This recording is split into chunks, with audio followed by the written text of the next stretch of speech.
Namshar is going to see the Stargate. You know, again, the Oracle is going to be across the map. He should have enough static defense to stop any kind of harassment. But you know, this Overlord is almost might get the information he needs, but I think that Stalker is going to stop it. You know, and this also gives, you know, Namshar might double guess. He's like, oh, he might be going Dark Templars. You know, he might be doing something. If he's trying to hide a build from me, might get him on the little bit more of the defensive side. If we do see the Oracle coming down from the north side, it's going to get scouted immediately, though. I'm going to go across that.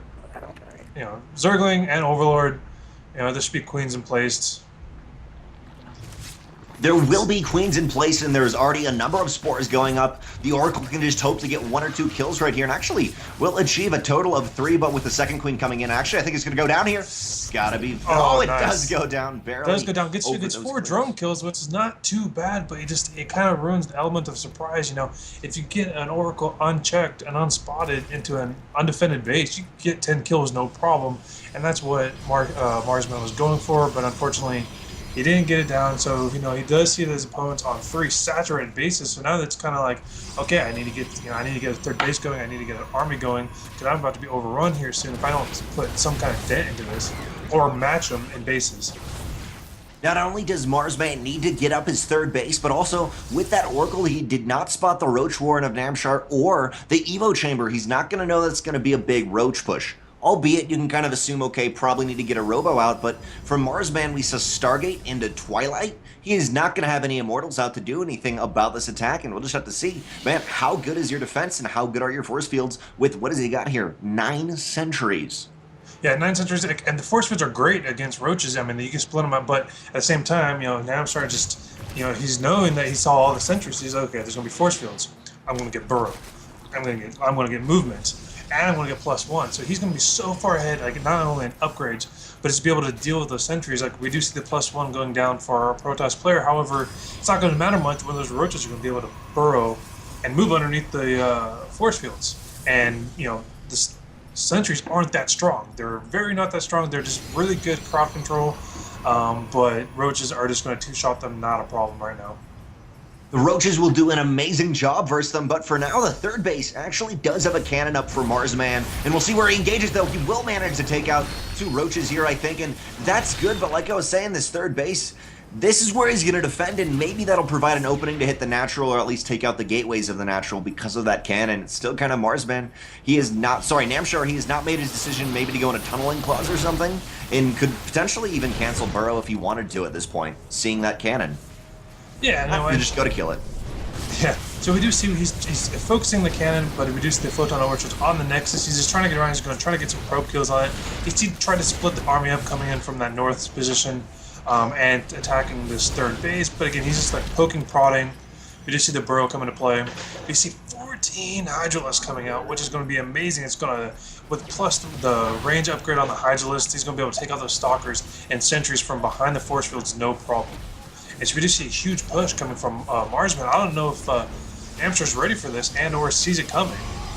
Oh, but Namshar will pull the army back. Marsman may be making a little bit of the wrong decision with a lot of burrowed roaches kind of randomly meandering around. He's got to be careful, and right there, that is beautiful, buying a little bit of extra time for Namshar. And in that roach attack, honestly, it was only about 15-ish roaches in total. It wasn't truly a roach play. It was kind of a roach safety opening. Okay, I don't want to be open to something crazy. I'm going to take a quick 4th base, and really, after that, it's just kind of blossomed into a beautiful play by Namshar. He's got the Hydras out. He's got, what has he got, +1, +2 on the way. Hydra, I believe that's range. That is Hydra range, so it's really going to culminate well against this Stalker Sentry Force. Yeah, so he's got the +1 range, +1 upgrade attack damage from that, and he's getting +2, or I think +2 is about to finish, or just finished. So these Hydralisks are going to do a lot of damage. We do see a 5th base going down from Namshar. It's in a very interesting position. I think Marsman sees it and is going to attack it accordingly. He doesn't know it's there, but he may very well go for the kill. For now, though, it doesn't quite matter there. Even an army supply, but so many Hydras. A lot of DPS, and that one Queen, I feel like one Hydra accidentally killed it, but I'm probably not. A couple Hydras will get caught on the left-hand side. That is 4 in total, but still, it's a dicey situation. Really hard as the Protoss army to engage without these force fields, and they cannot take a direct conflict with the Hydras. Yeah, and so we do see that the Mothership Core is kind kind of getting focused down as well, but they're just trying to move it around and take the scare of a gas, which is a great thing to do. But I don't know how much energy these sentries have left. I mean, I won't be able to force fill this army off any longer, so the time warp goes down. A little bit of damage though, but the Hydras keep getting zoned back. The sentry's just doing a great job with this force field and not allowing this Zerg army to get on top of this army, which is what Namshar needs. He needs to get on top of his army with his Hydras, but he just can't hold the space right now. I think he's going to have to let it go, and unfortunately he's not going to be able to save the space. He does have that hidden base, though, and the biggest thing you said, getting on top of the Protoss army will be possible with 8-9 more Roaches coming out, and Tunneling Claw's almost done. But there is, I believe, an observer for the main army of Marsman when this first started. Not sure if it is now. No, it was killed, so these Roaches may be able to Tunneling Claw underneath the main force. But now that fourth base is killed, may I remind you, though, that was the fourth base. Namshar, with that bottom right base, is still technically on 4 bases, and I don't think really lost that many workers during that fight. Surprisingly enough, even though he lost a majority of his army, he's now got a nice composition, or at least he's kind of survived long enough to get out Roaches with Tunneling Claws, and plus almost 3. There's plus 2 too. Yeah, so now he discovers that base. There's no workers on it, but so he's not going to lose any more workers at this point. But we did see a Mothership Core did get sniped, so if he's able to get on top of this base, he won't be able to get him to recall back. But I think Namshar's is playing a little bit more defensively at this point. Just wants to recover from this and finish up his upgrades. We do see a +3 range going down for Namshar. We do see a couple Vipers, so it's going to be awesome for Blinding Cloud. It's going to stop any kind of force fields and or blink from these Stalkers.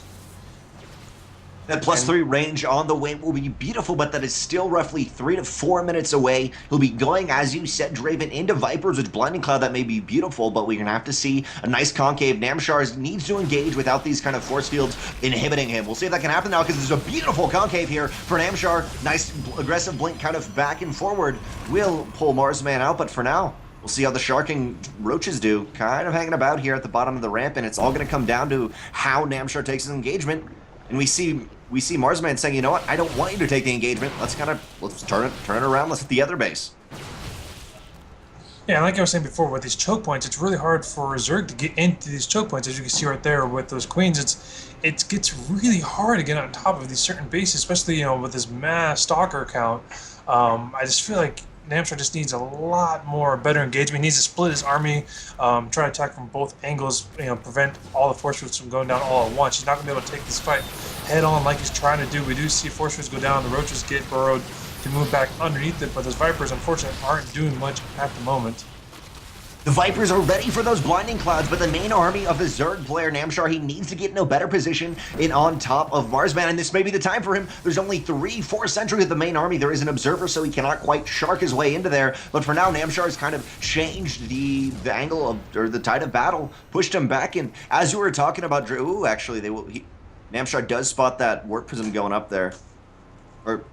But as you were saying, kind of the map architecture really lends to Protoss, and especially Blink Stalkers, being able to maneuver a lot of these little ravines and over these caverns, and for now, it's really going to help him, especially when Storm is coming along, but he does not quite have Storm yet. He still needs to wait a little while. Yep, and so we do see with these pawns being taken out, now Marsman, nice feedbacks.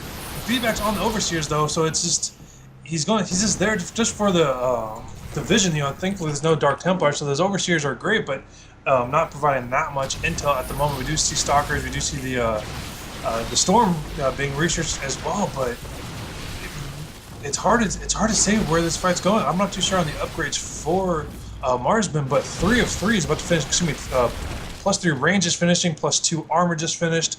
So these Hydralisks are going to start tearing apart these Stalkers.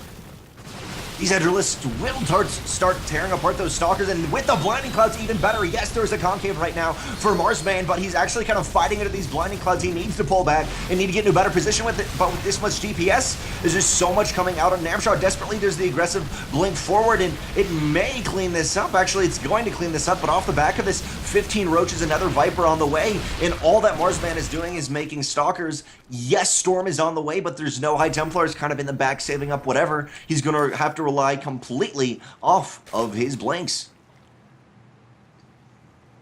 Yeah, so we do see some Stalkers pushing in as well. I don't know if this is a great idea to push on this. I don't know if he's just trying to keep the army away. He's trying to buy himself more time. But if this army gets caught, Marsman doesn't have an army back at home, and while as Namshar is building up his army yet again, so we do see more Warpins coming in, more Stalkers, the Vipers getting the energy that they need, but there's no force fields with this, so he should be able to clean up this army. If he gets a couple more Blinding Cows, stop the blink from happening.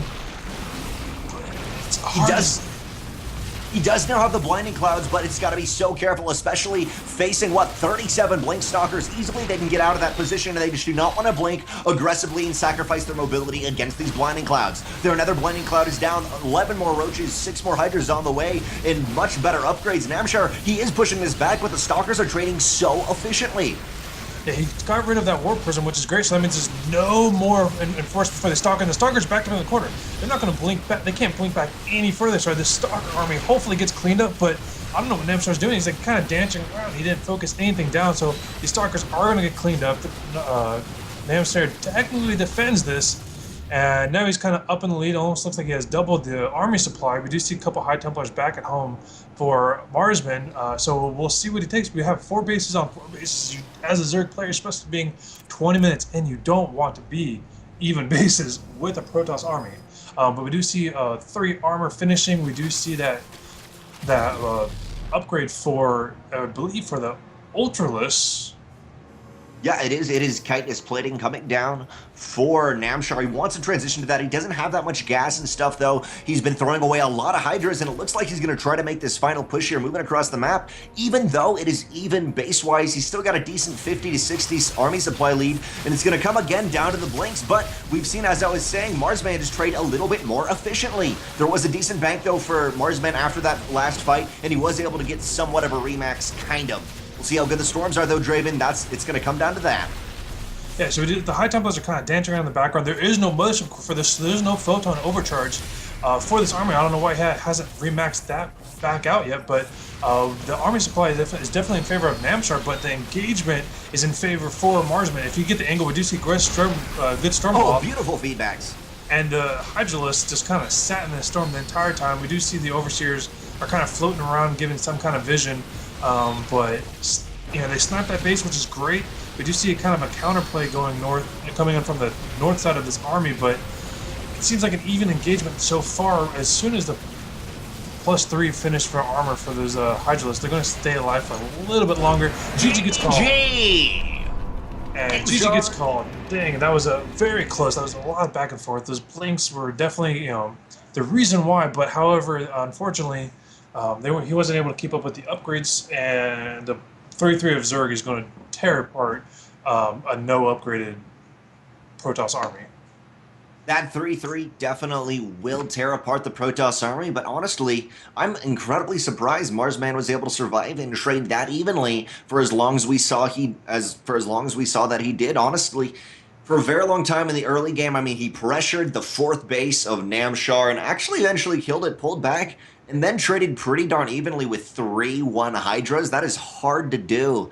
But honestly, he needed better production, or that tech switch. Yes, that Sentry Stalker style is great, but you need the High Templars quicker, or them just kind of hanging back at home to save up some storms. And then when you have that potent force of storms, it doesn't matter what you're playing against. You can turn the tide very easily. In the end, though, Namshar, his composition was great, his upgrades were good, and his macro was beautiful.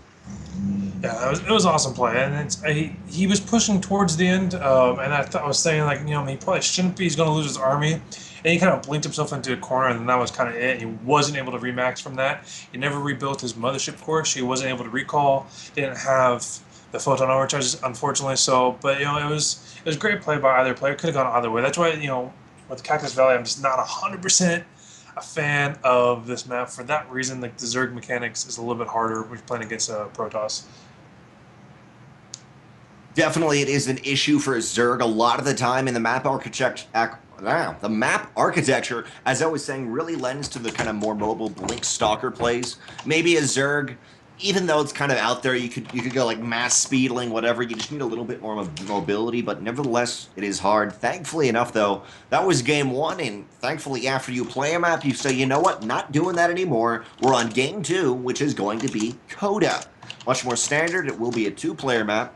Interesting, though, if we see Marsman even this up against Namshar going 1-1. We will see Iron Fortress, so just a very wacky map pool currently for these players. And last night we also saw, I think it was a PvP, and Iron Fortress was the first map. It was just kind of some wonky, different plays we've seen in maps. Yeah, so it was interesting. I don't know if you noticed, on an unrelated topic, when patch 3.0 hit, did you notice that it was the previous season's maps? Yeah. I was playing, and all of a sudden I was like, Infernal Pools. I'm like, what the heck am I doing on Infernal Pools? And then I just remember, like, it took me so long to realize what was going on. But so they fixed it, like, probably within a couple hours afterwards. But it was kind of nice. It was kind of cool being able to play on Infernal Pools, but at the same time, I absolutely hate that map. It's just kind of cool. It's like, okay, one map on it, sure, no big deal.